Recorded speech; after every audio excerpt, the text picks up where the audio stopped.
Gunsmoke. Brought to you by L&M Filters.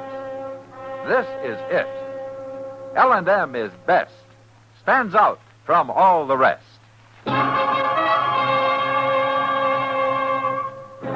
Around Dodge City and in the territory on West, there's just one way to handle the killers and the spoilers, and that's with a U.S. Marshal and the smell of Gunsmoke.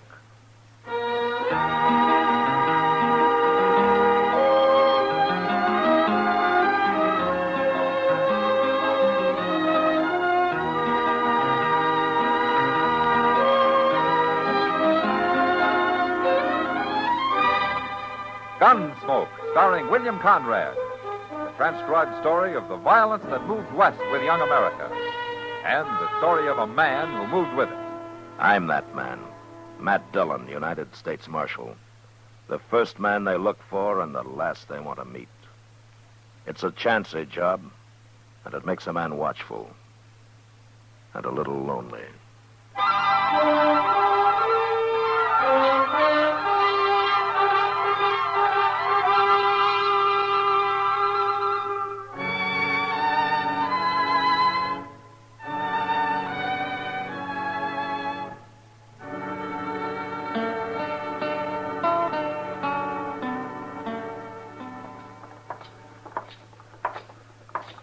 They're getting off stage already, Mr. Dillon.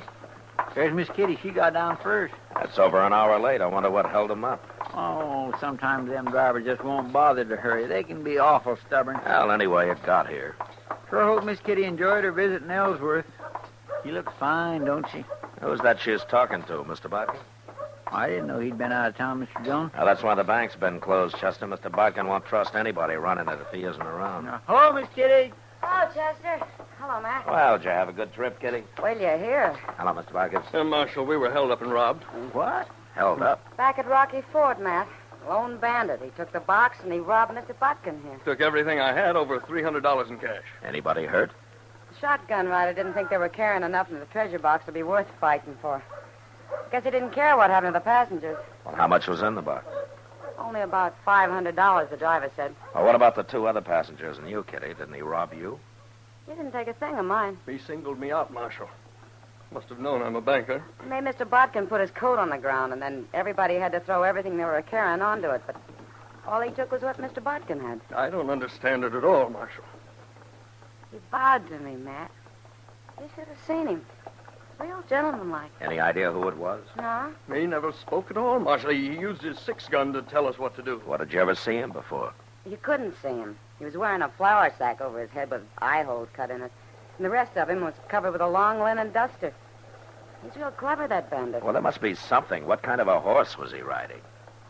I never even looked at him. I did. And it was a mighty poor horse, too. It was a bay gelding, Marshal, with 4 white stockings and a blaze. Okay, we'll look for it as soon as I talk to the others. There's something strange about this business, Marshal. Why should I be the only passenger he robbed? Well, if I can find him, I'd like to ask him that myself, Mr. Bodkin.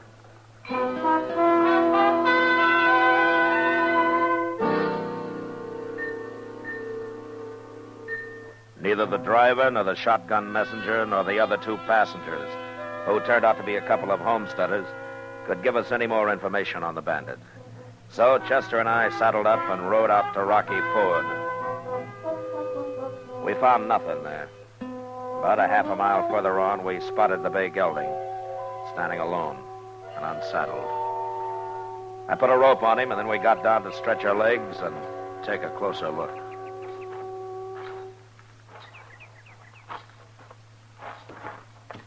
Mr. Botkin was right, Mr. Dillon. He sure ain't much of a horse. Yeah, he's good enough, Chester. Good for us, you mean? He's put that bandit afoot already. Hey, Chester. Hmm? Come here. What? Hey, look at that brand. What? That's old man Miller's lazy am. That's Miller's horse, not the outlaw's. Nobody but a fool would ride a crowbait like that to hold up a stage, and this man's no fool. Well, but everybody saw him on this horse. He borrowed him, Chester, just long enough for the holdup. That way nobody saw his real mount. Well, now, ain't that smart? He head out that way? Yeah. Toward the river. Hell, I'm not even going to follow him. You're not? Now, once he hits the river, he'll swim downstream to a cattle crossing, and his tracks will be lost. And he's got about a 4-hour start on us anyway. Looks like he's going to get clean away, don't it? Chester. Hmm? Did you ever hear of Teddy Blue Fisher? Teddy Blue Fisher? Yeah. No, sir, I ain't. Well, he's got quite a reputation. I'm surprised you never heard of him. Why, what's he so famous for? For robbing the rich and sparing the poor. And for being quite a gentleman about the whole business. Nobody's been able to get enough evidence to charge him with anything that'd hold up in court. Why not? Well, like today. We haven't got anything on him. Well, maybe it wasn't him, Mr. Dillon. I'm only guessing, Chester, but it was Fisher or somebody who works like him. He held up the stage, took the box, and robbed the only rich man on it. And, of course, he wouldn't take anything from a lady. By gracious, if I went to the trouble to stop a stage, I'd take everything. He don't sound so smart after all. Now, that's part of his game, Chester. Everybody in the country will soon hear about him, and there won't be a poor family anywhere that won't hide him and feed him and give him anything he needs. He's got 'em all standing up for him, you mean, huh? Yeah, that's the way it works. You know something, Mr. Dillon? What? He sounds kind of like that green Indian they had over in one of them foreign lands one time. What? You know, Robin Head. You remember him? Robin Hood, Chester, and he wasn't an Indian.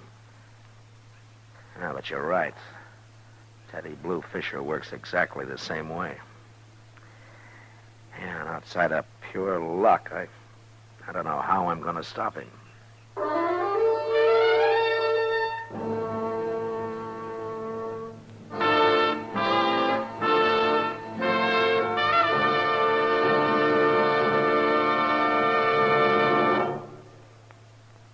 King size or regular, L&M is best.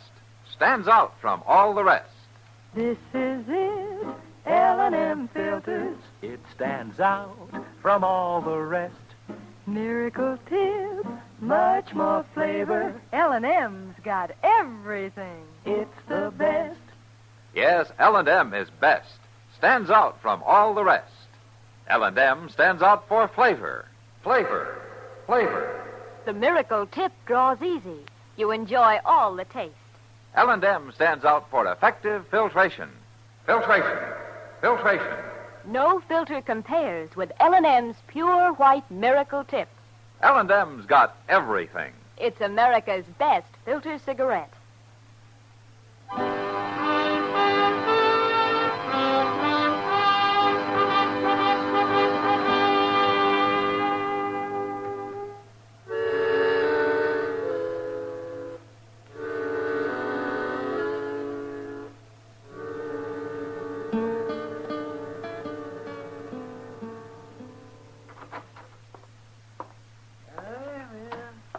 Hello, Matt.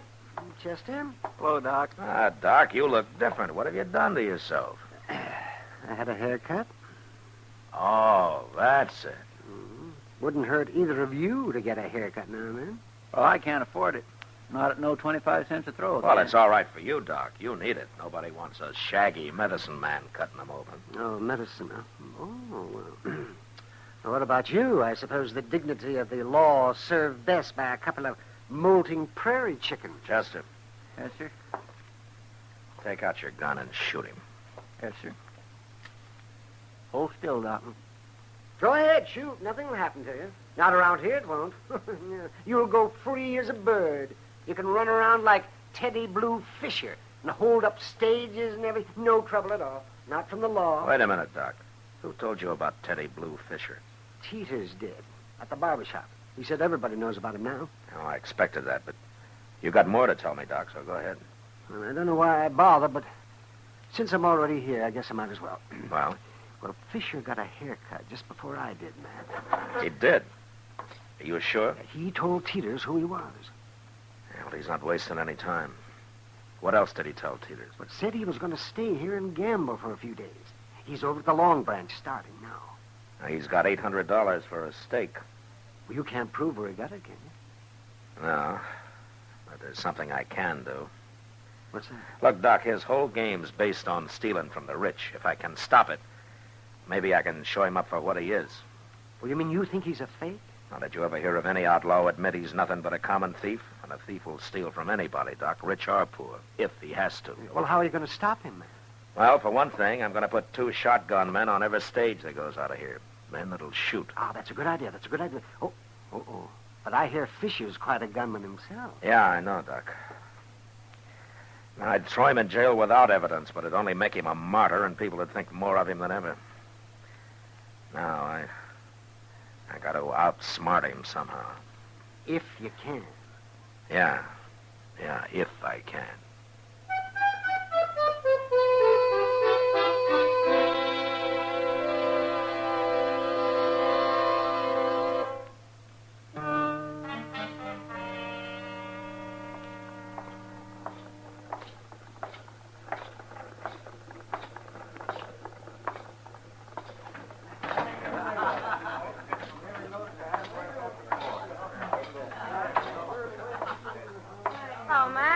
Hello, Kitty. Say, Kitty. Hmm? I heard that Teddy Blue Fisher was in here. Oh, he just left. Said he'd be back in a minute.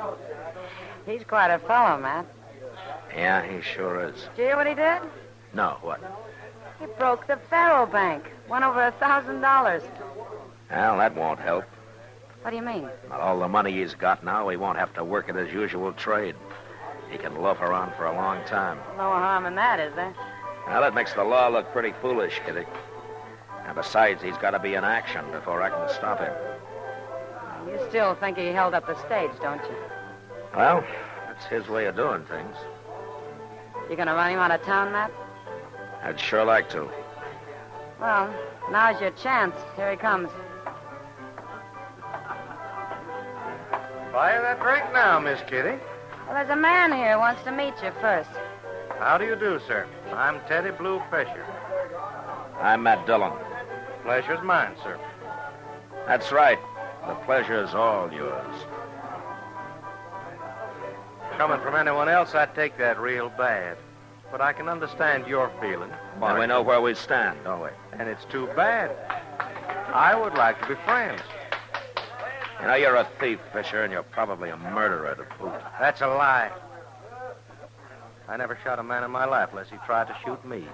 To kill a man who's trying to protect his property is murder, the way I figure it. Well, I'm not going to argue with you, Marshal. No, I didn't think you'd be dumb enough to. That'd be admitting what you are, wouldn't it? People talk, make up stories. I have never done anything wrong. How long are you planning on staying in Dodge? Well, Marshal, I never planned. But I'm living pretty well in Dodge. I kind of like it. Yeah, so I hear. Only trouble right now is finding somebody willing to buck me gambling. My luck's been showing too much. Well, I'm sure you'll find somebody, Fisher. I thank you kindly, Marshal. I hope to. That reminds me, I want to talk to a man over there about it. Miss Kitty, if you'll excuse me, I'll be right back. Sure. Oh, I'll buy you a drink, too, Marshal. No?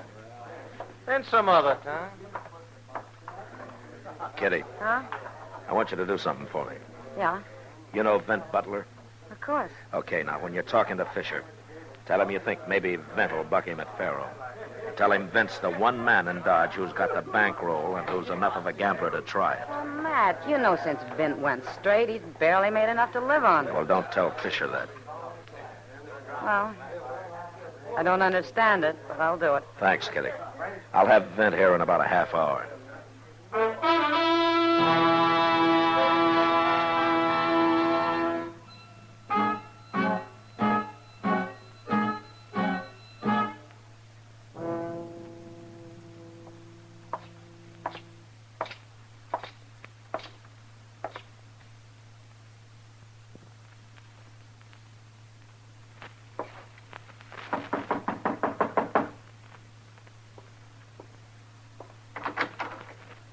Marshal Dillon. It's okay, Vent. Now, Marshal, I ain't done a thing. Now, don't start shaking, Vent. No, it ain't that. You surprised me. Well, I think I'm going to surprise you more. But let's go inside, huh? Sure. Come on in. Vent, you remember what happened a year ago? I sure do. But, Marshal, I kept my word. I swear I had. Well, as far as I know, you have, Vent. Good, you had me worried there. You remember I told you that if you went straight and quit dealing crooked, I'd give you a chance? You could have put me in jail the way things were, Marshal. Now, you're the most accomplished man with cards I ever saw, Vint. No, not anymore. I'm no better than any other man now. Tell me something. You know how to win dealing faro? Oh, I used to take 'em something fierce at Faro. It was slaughter. How much money you got, Vint? A couple of hundred. Why? Is that enough for you to take about 2,000 off a man? 2,000? Dealing crooked. You been drinking or something, Marshal? I'm asking a favor of you, Vint. Well, you really mean it, don't you? Teddy Blue Fisher. What? Kitty's setting him up for you at the Long Branch right now. You go down there and take him. And when you've done it, you come back to my office. I'll be waiting for you.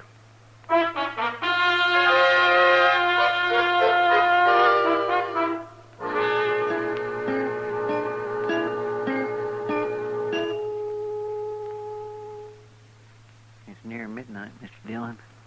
Yeah, Vint must be rusty. Maybe he's taking his time so as to get the full pleasure out of it. Well, he better take his time. If Fisher catches on to him, there's going to be trouble. Want me to go over and see what's happening? No, we better stay out of there, Chester, both of us. Yes, sir. Here comes somebody.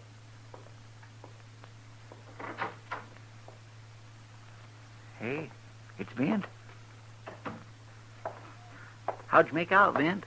Like a bear in spring, Chester. But, Marshal, you said a couple of $1,000. He had near 2,500 on him. There it is. Yeah, that's a lot of money, isn't it? Oh, I've fleeced men for more than that in my time.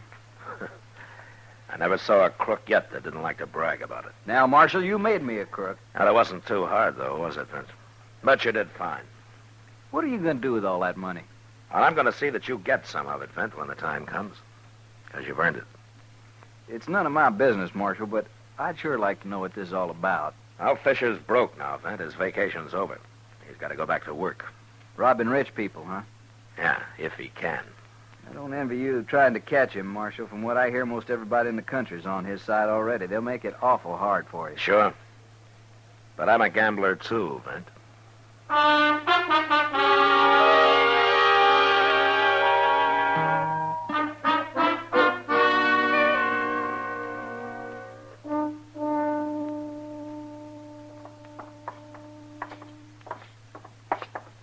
By gracious, if I owned a bank, I'd want it busier than this, Mr. Dillon. Well, I wouldn't worry about Mr. Bodkin, Chester. He makes money even when it's closed. Oh, wait here, will you? I won't be long. Okay, sir. Oh, hello, Marshal. Come in, come in. You wanted to see me, Mr. Bodkin? Well, I couldn't get away to come tell you, Marshal. I thought you'd like to know right away. Oh, know what? Well, I rode out to Emmett Bauer's main ranch this morning. Wanted an appraisal on some new barns he's putting up. Yeah? And I took two men with me, Marshal. Clint Jones and Jeff Roberts. Now, they're good men. You bet they are.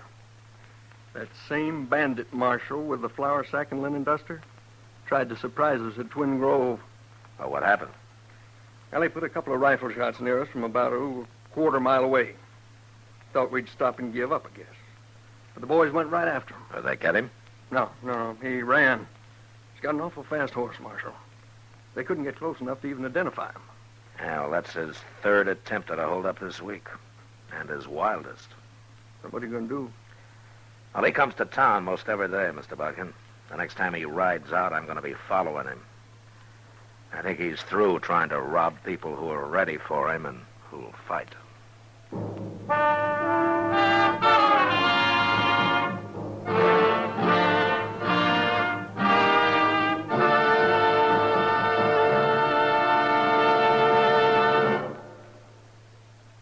L&M is best, stands out from all the rest. L&M's got everything. Everything? Yes, everything. L&M stands out for flavor. The miracle tip draws easy, lets you enjoy all the taste. And L&M stands out for effective filtration. No filter compares with L&M's pure white miracle tip for quality or effectiveness. L&M stands out for highest quality tobaccos, low nicotine tobaccos, L&M tobaccos, light and mild. L&M's got everything.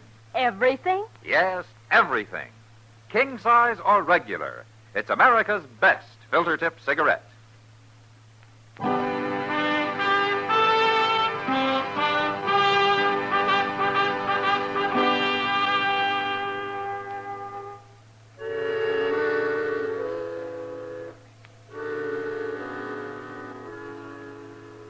Mid-afternoon, Teddy Blue Fisher rode into Dodge. He stood around the plaza for a couple of hours, watched the stage pull out for Abilene with its two professionals riding shotgun, and then suddenly, seeming to make up his mind, he mounted his horse and rode slowly out of town. Shortly after, Chester and I were on his trail. About 10 miles north, he stopped at a clump of elder and waited for dusk, and then rode on another couple of miles to the house of a homesteader called Charlie Bowen. It was dark when he went inside, and Chester and I got down and crept up to the place on foot.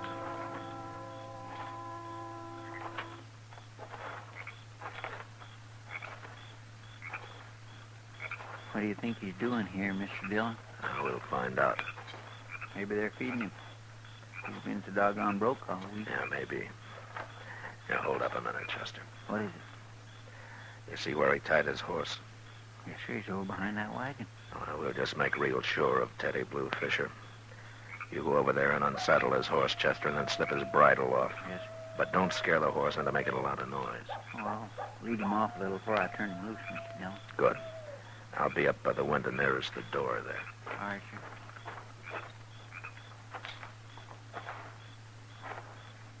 I wish I'd known you was coming, Mr. Fisher. My wife could have fixed a couple of chickens. This is quite an honor meeting you.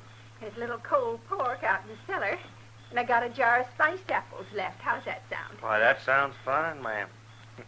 Just fine. You folks doing pretty well out here, aren't you? Well, we got no complaint. The Lord's been good to us. Yeah, but we've been doing better than most homesteaders. Yeah, that's what I thought. You did? Oh, I've rid by here a couple of times lately. And I can see you got yourself a nice house, some stock. Most folks got nothing but a patch of corn and a sod hut. It's a shame, ain't it? The way people have to live. Yeah, well, that's why we kind of stand behind a man like you, Mr. Fisher. Now, I ain't saying nothing, but you take a big banker like old Botkin. Why, he's got more money than he knows what to do with.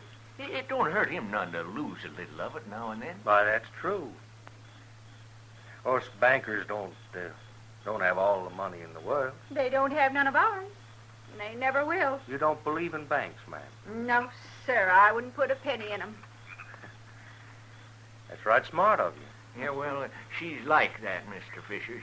She always said our money ought to be right where we could lay our hands on it whenever we want. Why, of course. But some of that depends on how much you've got. Well, we've been saving all our lives. Must have near, $800 now. What you doing, Mr. Dillon? Talking money, Chester. Where do you Quiet keep that now. $800 planned? It's hid. Where? Well, it wouldn't be right to tell nobody, Mr. Fisher. It's a secret. You can tell me. Oh, no, we can't tell nobody at all.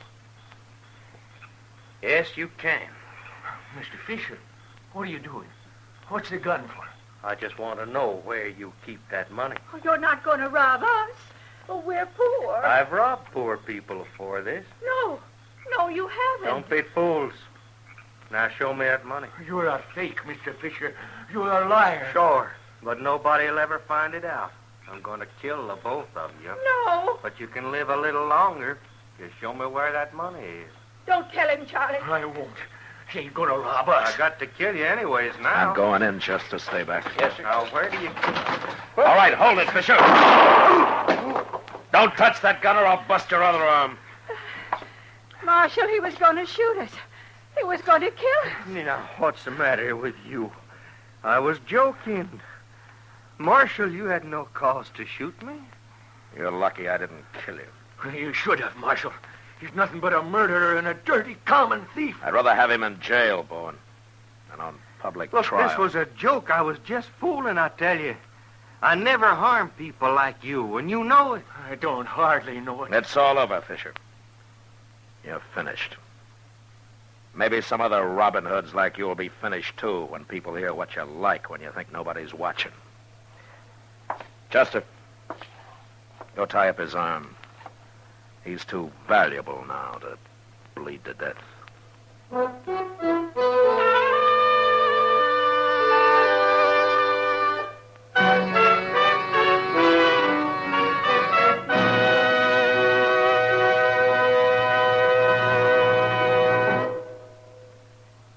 Now our star, William Conrad. Thank you, George.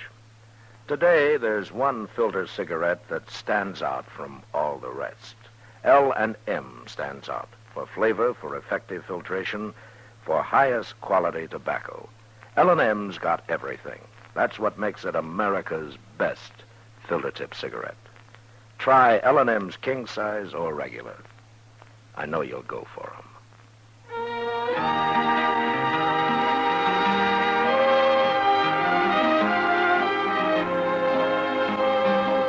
Gunsmoke, produced and directed by Norman MacDonald, stars William Conrad as Matt Dillon, U.S. Marshal. Our story was specially written for Gunsmoke by John Meston, with music composed and conducted by Rex Corey. Sound patterns by Tom Hanley and Ray Kemper. Featured in the cast were Lawrence Dobkin, Harry Bartell, Helen Cleve, Joe Cranston, and Frank Cady. Parley Bear is Chester, Howard McNear is Doc, and Georgia Ellis is Kitty. Put a smile in your smoking. Try Chesterfield today.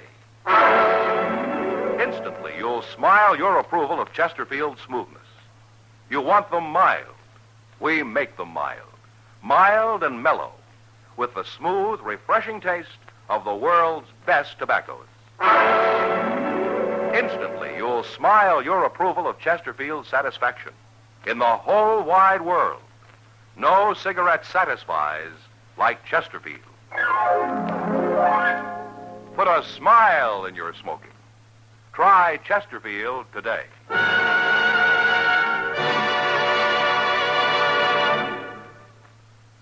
The current issue of TV Radio Mirror carries a feature story on Gunsmoke, complete with pictures of Matt, Chester, Doc, and Kitty. It is available at your local newsstand.